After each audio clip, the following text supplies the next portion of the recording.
Yeah, thank you very much, and warm welcome to all the guests for this. I'd like to begin by thanking for Team ET to give for giving me this opportunity to preside over this session, which deals with the growth prospects in the CGD market, and I have a very eminent panel along with me to address those questions, and I'm sure all of you will be benefited from the insights that you'll have to provide us. So warm welcome to all of you, and thanks for making opportunity for this.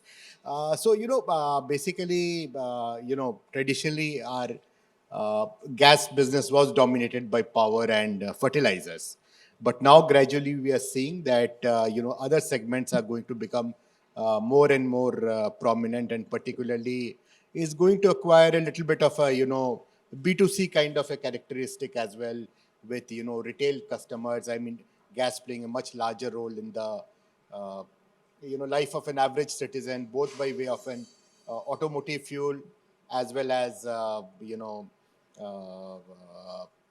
domestic fuel, probably heating and cooling requirements also, possibility at some places once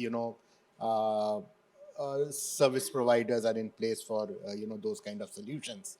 So I'd first begin by basically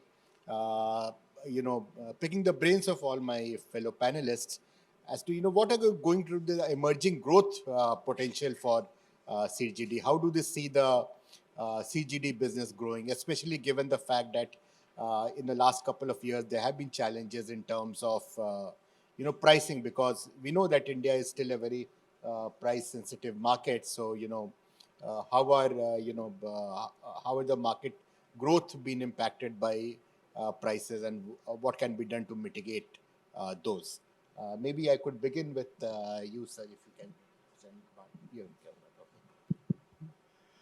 Good afternoon. Thank you. Thanks, Itino, for this wonderful opportunity.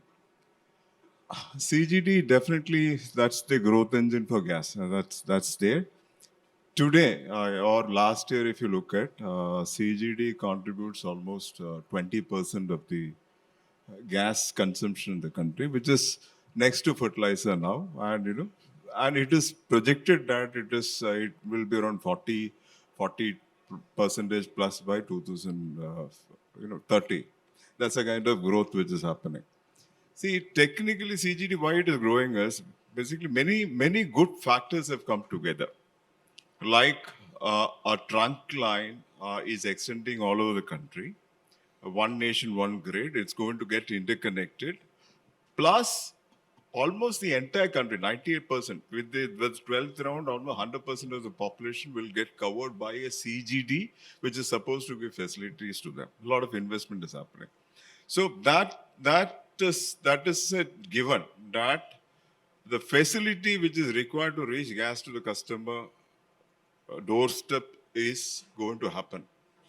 And the second part, the challenge, what has happened because of the pricing. Of course, our country, India is a country which is very, very price sensitive. And increase in gas because of reasons, geopolitical reasons, the increase in gas prices really had some sort of question mark on whether how far it will develop and how fast it will develop. But true to the vision of this government, what happened was that at the time when the going was tough, the government intervened. There was a Kirti Parekh committee which was constituted, which sort of gave a breather till up to 26 for the gas prices to remain stable and predictable in the country, domestic gas allocation of HPHT, prime preference to CGD, all these factors are actually helping. And by 26 onwards, we feel that the kind of investment what is happening world over in LNG, the prices should actually come down to single digit and should really help our cause. Thank you. Yeah, that's good to hear. Mr. Jha, your perspective on this, how you see the market growing, and what you are doing to manage the challenges in terms of pricing and availability of the. Thank you. Thanks a lot. On the macro level, if you see, I mean, if you go by the numbers only, looking over the increase in the number of retail outlets which are dispensing now CNG, or the PNG customers which are getting connected now, the growth is phenomenal. What is coming in between that, uh, on the authorization side, we have gone very fast in the sense that we were here and now suddenly we are of this size. So we want, I mean, our aspiration is that the growth should also be commensurate to the way we have grown into the number of GAs authorized. But otherwise, if you see, I mean, even from IOCL perspective also, if I look back, our performance year after year, almost we are doubling or trebling our number of retail outlets or our PNG consumers. So to say that, I mean, opportunity of growth is there and it is going to grow. I don't have any doubt over it that this industry is going to grow. What is coming in between and what is hindering is the lack of adequate gas trunk pipeline network, and which is probably a need of the hour. As in the earlier panel, Mr. Mehrotra was sharing that, in fact, India needs another 30 to 35,000 kilometers of gas pipelines.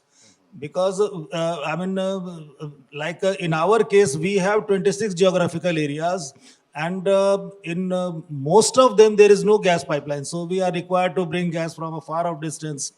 So those are the things we need to be careful. Plus, we are the relatively new players in this business. So we are now focusing on our OPEX part also. So keeping, I mean, taking, we are conscious of these issues, but as far as growth is concerned, it is going to be there. Yes. Thank you. Yeah, thank you. Nice to see optimism from two members. Mr. Kumar, you also share the same optimism. Yeah, good afternoon, everybody. IGL, being one of the oldest CGD companies, it has proven track record of laying the infrastructure in its GAs, and we are maximizing the domestic connections as well as CNG stations.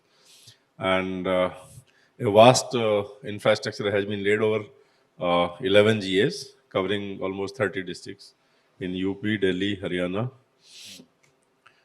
As far as pricing is concerned, of course, there is a challenge because the business remains to be competitive, and since it's a very capital-intensive job, initially you may not earn anything in the new GAs, but we need to lay the infrastructure, because once the infrastructure is laid, only then the customer will convert to CNG or PNG.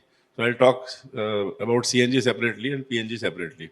CNG, we have seen last year when the prices were very high, the conversion rate was very low. I mean, the new customers in our GAs, which now the current rate is around 16 to 17,000 vehicles per month. It dropped to around 9,500 last year. So since the prices have stabilized, so now the CNG sale is again picking up, and a lot of new OEMs are bringing new models. So that speaks that the sector will grow. As far as PNG is concerned, so PNG also, because alternate fuel is LPG. LPG is a prepaid subject. You pay and then use. But in case of PNG, you use and pay. It's a postpaid. So in urban areas, we are very successful. But in the new areas, where tier 2, tier 3 cities, there are challenges in terms of customer acquisition, in terms of collection of payments, because those customers are not used to this type of system.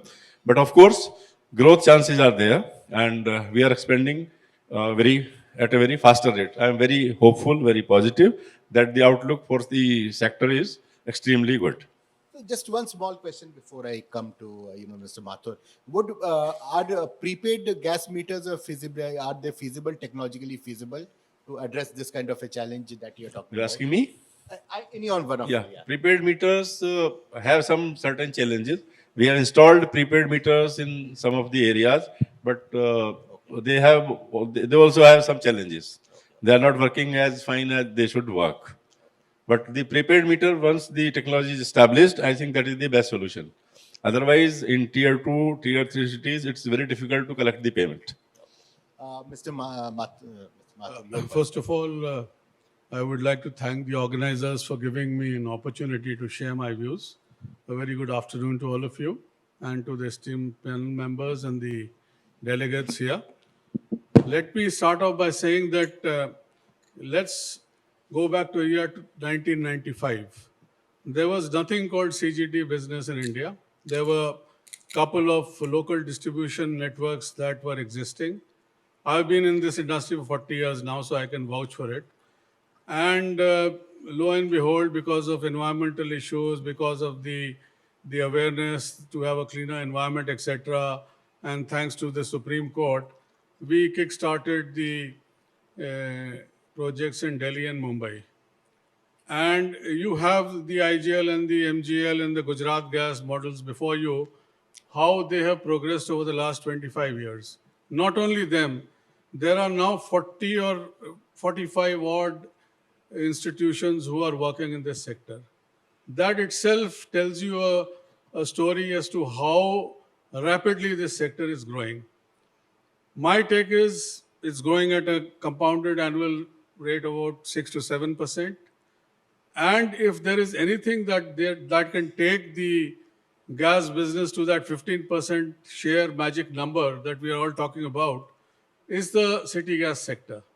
Now, it started off with the city gas sector with local distribution in cities. Then it expanded to districts. Now these are called geographical areas.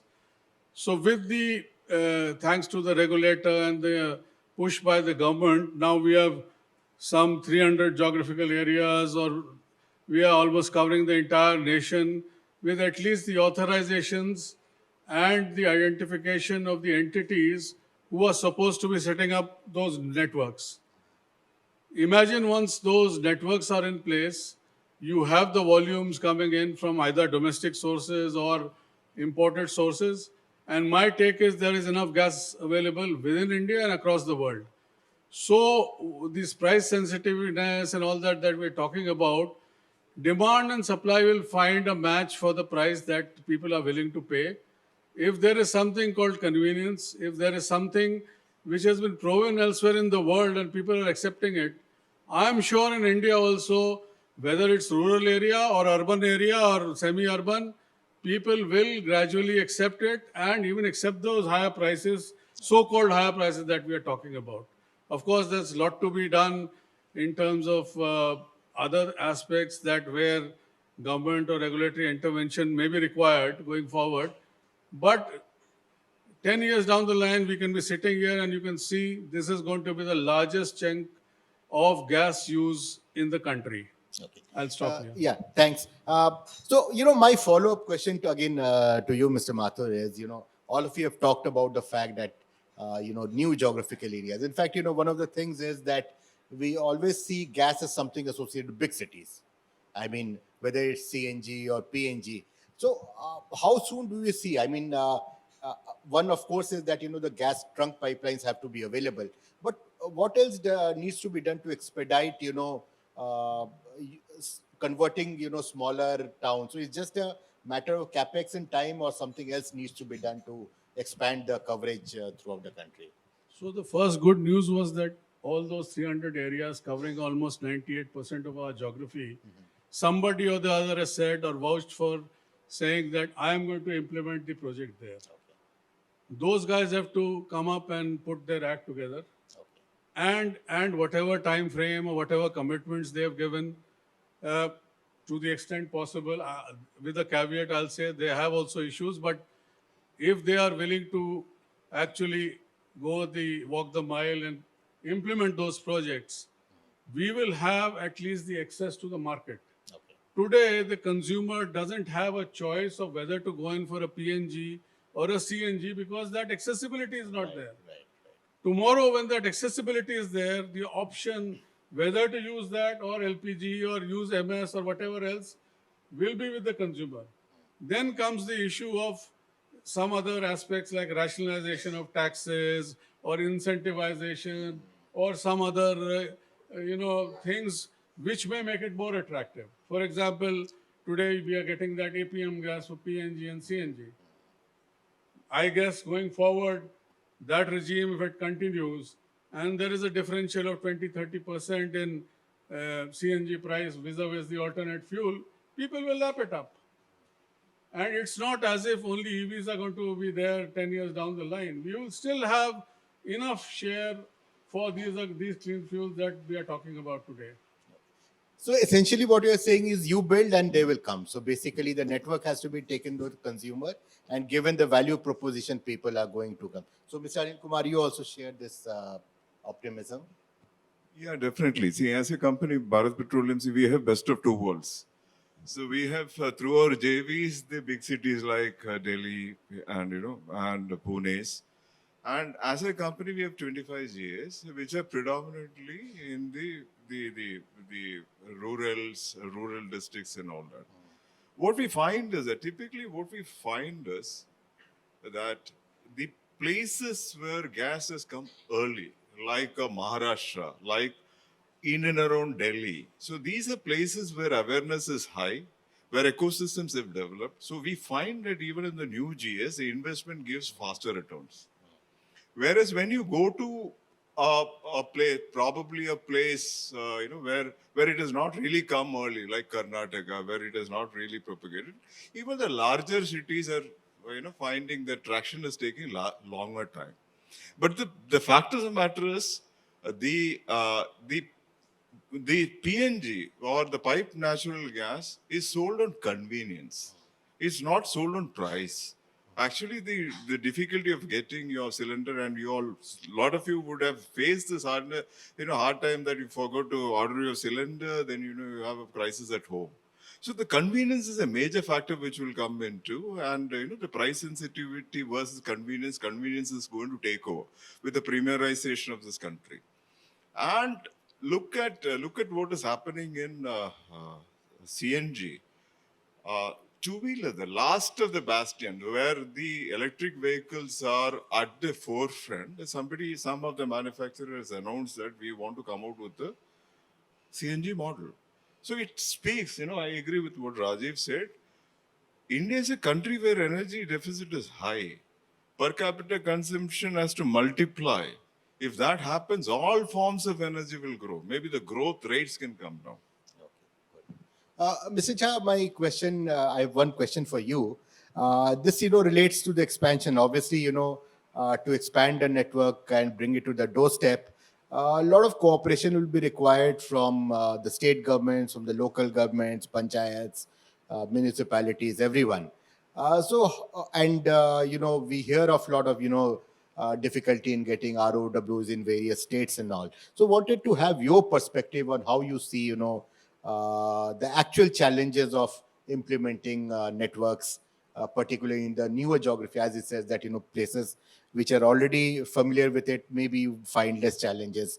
But how do you see the challenges of doing business and rolling out the networks in states? See, in Indian Oil, as such, we were the late entrant into this business. We came in 2019. Before that, from 2013 onwards, we are through our JV partners. But as such, we were active from 2019 onwards only. So if you see our CGD experience, yes, we did not have much of it.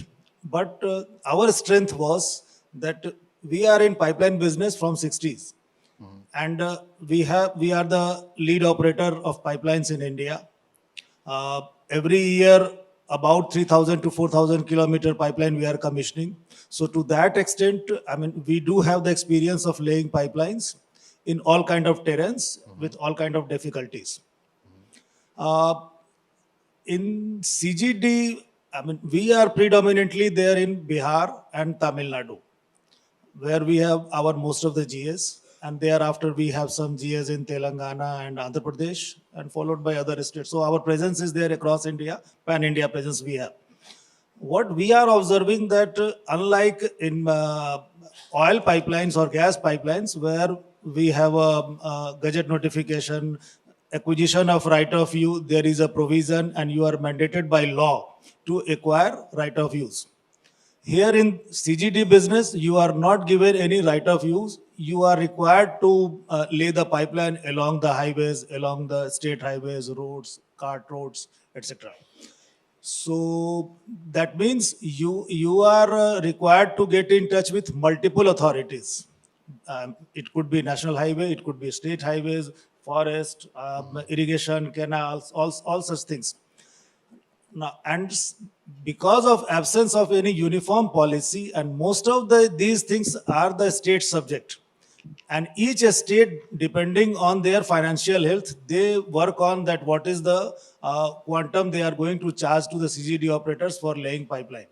So what we have observed, like in Bihar, our experience is, even though it is Bihar, but uh, we could get all the permissions in Zifi. I mean, there was hardly any issue in getting permissions. In fact, in many of the districts, without paying anything, it was only the direction from the district magistrate, district collector, who advised his SDO and all to allow them, and we laid the pipeline.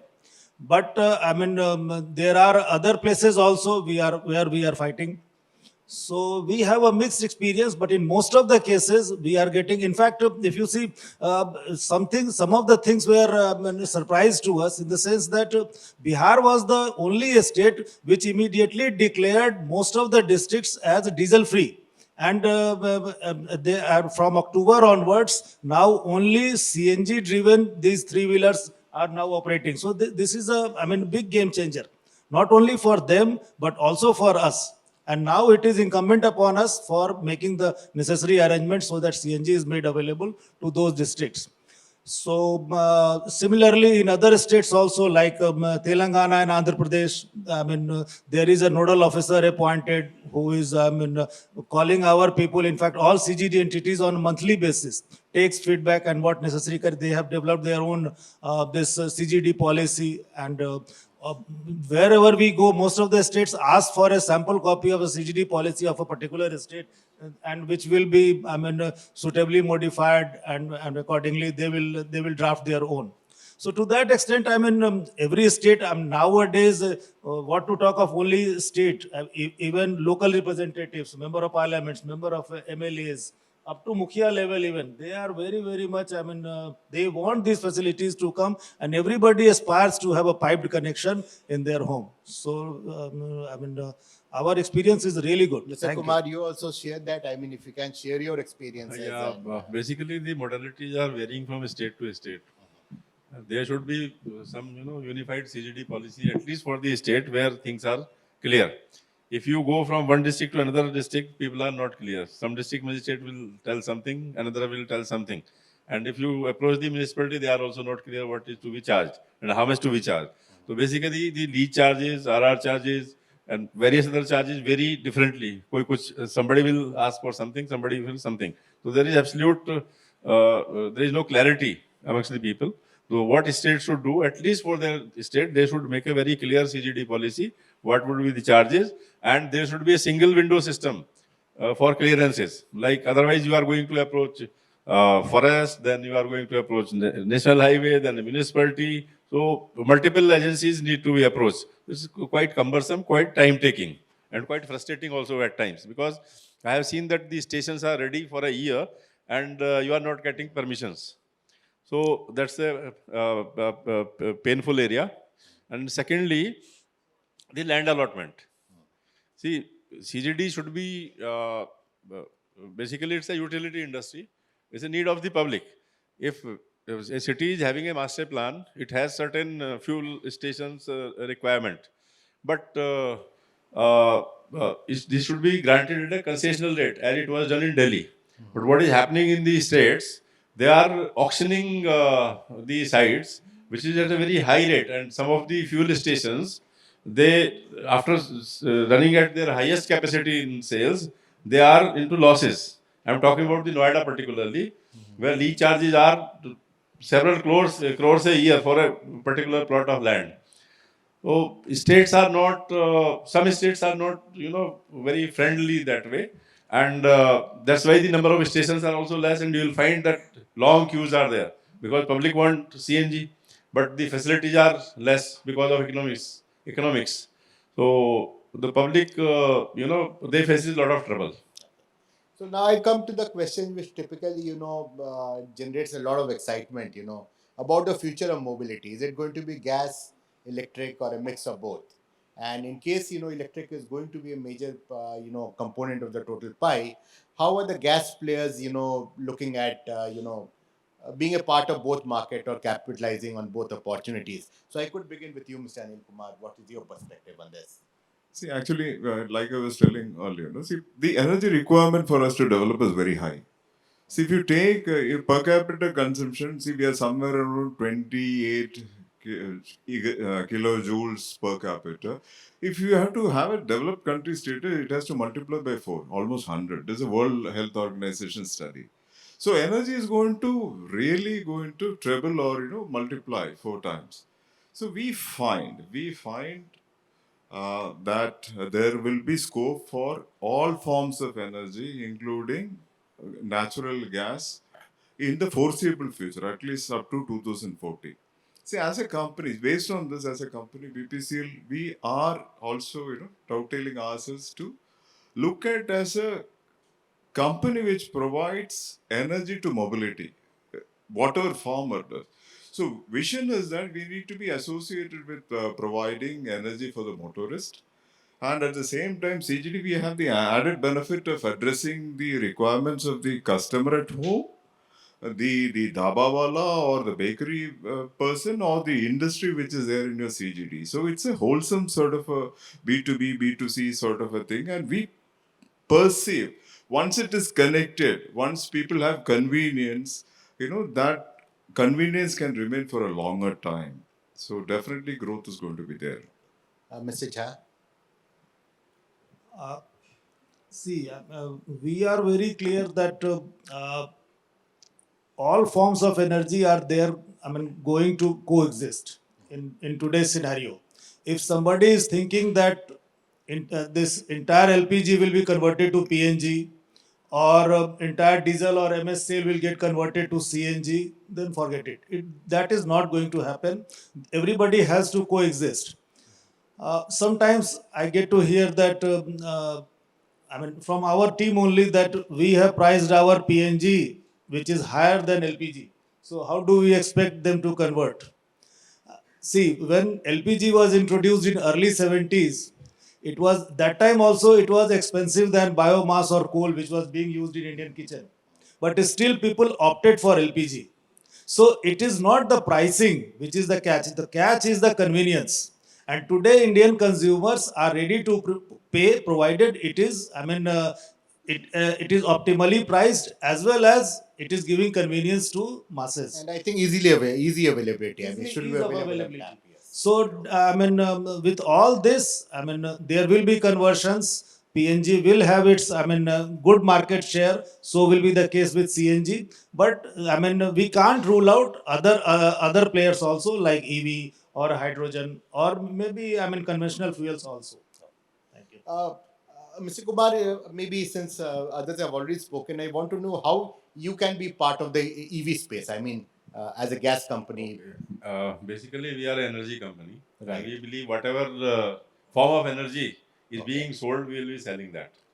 So essentially, would it be that your gas stations would also have charging facilities, or is there something beyond that also? See, we have already put up charging stations and Okay. battery swapping stations. Okay. And today I came across with a new startup who is having mobile charging unit based on CBG or CNG. Okay, mobile charging. Mobile charging unit. Okay. So what their business model is? They are targeting the cab aggregators Okay. now. Plus they will be targeting the housing societies. Okay. They are having a wheel-mounted generator, which is run by CBG or CNG. So they will be going to the housing societies, and within 30 minutes they will charge the car. So they have a mobile app. You just request for the time. They'll go to your address. They will charge it, and the customer will make the e-payment. So many. This is the things first are time being actually tried in I've the heard of. market. I mean, this is the first time actually. Never We knew have that. seen today only. Okay. Somebody came to meet me, Okay. and Okay. that That's seems very to be very interesting. promising actually. Yeah. So there are many things which are evolving in the market. Yeah. Yeah. So, Mr. Mathur, anything you have to add on this? No, I think, as I said, accessibility is the prime thing, you know. Once people have a choice, then they'll exercise the choice or not.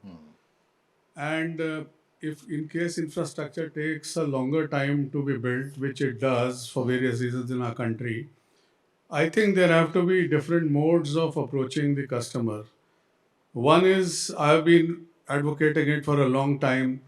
Whenever a new housing society or a building gets built, like the electricity, sewerage, water connections, it should be the prime responsibility of the builder or whosoever is building the house, or that the drawing itself carries a gas pipeline, you know, or as a utility to be built ab initio when the building or the structure is being built. And that requires a change in the National Building Code. I hope the somebody will listen to us, and for it will make life easier for anybody who's working in a CGD company, because then accessing every house is a challenge today. Half of them are closed, some of them are benami, some of them are tenant occupied, and the owners are reluctant to part with 8,000-9,000 rupees upfront. All that will go away, you know, in one go. At least for the new built housing or the infrastructure or commercial establishments. Similarly, for CNG, it should be dispensing at the point where the customer is. Why should I go to a station, take my car or vehicle to get it filled and stand in a queue? I have been advocating for a long time that let the gas come to the customer, and for that, there are mobile dispensing, opportunities which are available. There are home dispensing CNG facilities which are available in the market in plenty in other countries. So, in fact, what Mr. And Kumar says, it seems what very is similar to, yeah, it's we all just don't have a you generator. go It's to just China, you'll see hundreds of them, not one or two. okay. Every household, every society has a CNG dispensing unit. So when you sleep, when you park your car in your porch or your parking lot, overnight your car gets charged. Morning your CNG cylinder is full. You don't have to stand in a queue for that. You don't have to pay 10 crores, 20 crores for setting up a CNG station in an auction which Noida Authority or somebody is lynching you with, basically. So some kind of different approach is required to be taken, and then IT, automation, prepaid meters, etc., will bring in a lot of changes. So, going on that forward. note, let me go to my next question. What role do you see for IT? I mean, whether it's artificial intelligence, digitalization, Internet of Things, anything. I mean, how can you use it to, improve both the implementation as well as operation of your networks? So as far as PNG billing, etc., is concerned, it can make a revolutionary difference. Okay. It can tell the customer what is your consumption pattern. It can look at seasonal requirements. It can, help the companies in sourcing their volumes. It can help catching rogue customers. You see, people who don't pay up, you can define them and then put a prepaid meter there. So it can, create a lot of revolution in the entire CGD business. Okay. There are lots of opportunities are there. Okay. Mr. Kumar, you also share the same. This is the era of digitalization, and if any industry is not adopting the digitalization, then it will remain behind. As far as IGL is concerned, IGL is on the forefront of using the latest technology. We use mobile apps right from customer acquisition up to WhatsApp billing. Customer can access their last bills through WhatsApp number, and any information is available at the customer mobile. And even in terms of rolling out your network, it helps you. I mean, It helps us. Basically, how many registrations are done, then how many security deposits have been received, how many customer accounts have been created, then how many RFCs have been done, how many have been converted to billing. So this data is available at a single point on a one click of button on your mobile. And in addition to this, in the pipeline network, we have the entire pipeline network on GIS, and then We have a SCADA system where the entire pipeline system is can be seen, the walls can be closed remotely, and we also have automation at our CNG stations. The customer can log on to the mobile and see the queue length at a particular station, and he can choose a particular station where time taken is less. So we are into upgrading this system, and we are also into upgrading our billing system, where customer can just get the bill on WhatsApp or SMS. They can get a link, they will get a PDF copy, and they will also rate our services. So we are using the latest things. Okay. Mr. Jha, any insights that you want to share with us on how you are using IT? See, um, digital, it has a big role to play in this CGD, where every pie that you spend on anything, and if you are adopting alternate means which is going to reduce your OPEX, it is always welcome.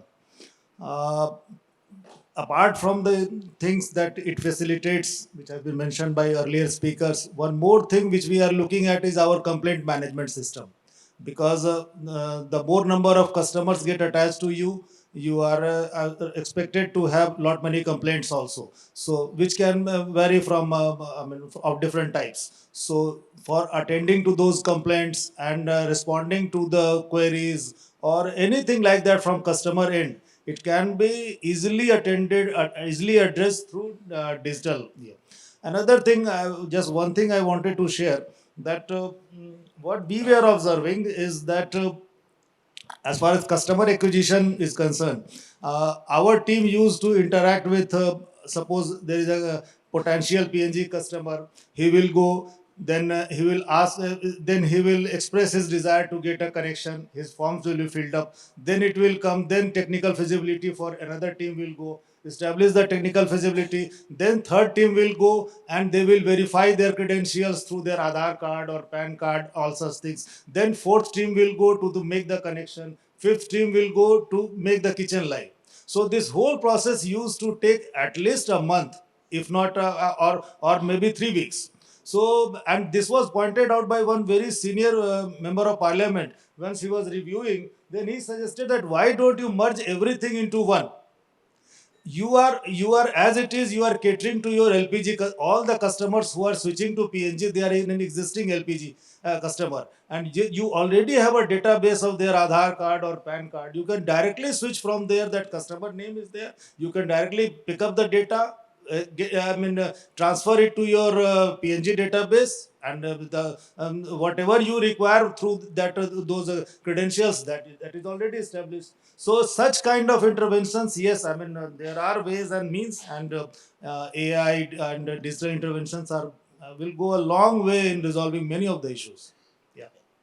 Mr. Anil Kumar, any additional insights? Yeah, quickly, see, actually, we are in the process of implementing our, system. See, we were focusing on 5 different elements. One is SCADA.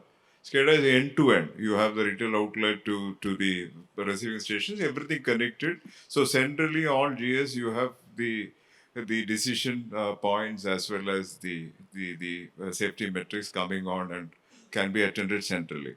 One part. Second part is the kind of safety, that vehicle tracking system, or see, if a customer comes to an outlet, whether there should be a periodic testing of a cylinder. By reading the number plate, one can tell that, go to Vahan and check whether it is tested or not tested. So we can have a system of denying a filling if it is not safe to fill. Those kind of value adds can happen. So, and so the customer facing point will come as the CRM, or the customer, the UI is what a customer gets, and his payment system and all happening. The fourth one is the integration of the GIS system. Every asset is actually mapped on a GIS system. So which can give inputs like if there is a breakage here, which part of the system is going to get affected, maintenance, all that aspects can be taken care. And all this has to be tightly integrated to our ERP system.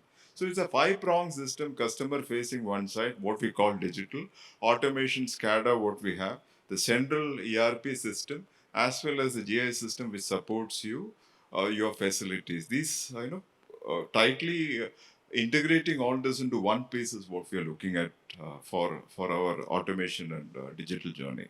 Thank you. Thanks.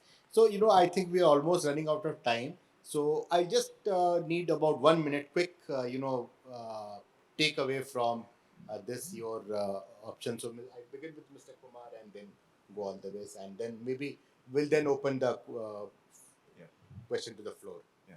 You can, any quick takeaway, I mean, if you want to just summarize. Yeah, see, this is a CNG. We all of us see a lot of value in the natural gas business as such, and as a country also for our energy security, we should actually plan to have enough import. See, we have enough facility to import products, so we should have a natural perspective for import of facility as well as storage, so that the marketing people's worries are addressed. That's one thing the larger players or the players put together has to put in system, so that this industry is supported well. Thank you. Mr. Jha? Yeah. Till now, we had been talking only about the efforts or difficulties being faced by the entities. Uh, from this forum, I want to appreciate the efforts being put in by Government of India as well as the regulator also. Uh, it is not that we are only making efforts. Government of India is also seized of these things that CGD continues to get domestic gas to the max possible, and what all other ways can be. Like today also there was a meeting in ministry where a committee is there to look into the aspects of how we can bring these isolated gas fields and connect it to the national gas grid. And we have worked out that at least 5 MSMT gas can be brought in directly into the national gas grid, and which can be, which can again augment the gas supplies to CGD only. Similarly, regulator, they are also seized of these things, that there have been very aggressive biddings, so many PNG connections. How they are going to ensure that MWP obligations are also met, as well as the issues or the problems being faced by CGD entities, they also get addressed. So, looking over the support which is CGD entities are getting from state government, central government, regulator, I do see that future is bright for CGD. Yeah. Thank you. Mr. Kumar, please. Yeah, I think Yes. CGD business has a great future, and all sort of energy forms will coexist in future. I'll give one example, like when PNG CNG was started in Delhi way back in 25 years back. There was a huge protest from the LPG distributors that हमारा क्या होगा? But they are still growing.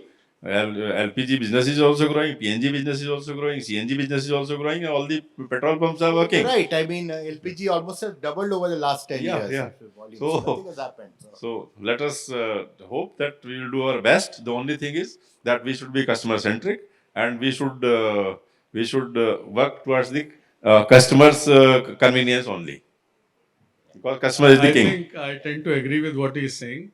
CGD has got a very bright future, provided we are able to provide a solution to the customer. No, I agree. I mean, having been both an LPG and PNG customer for the last 20 years, I agree that. I think.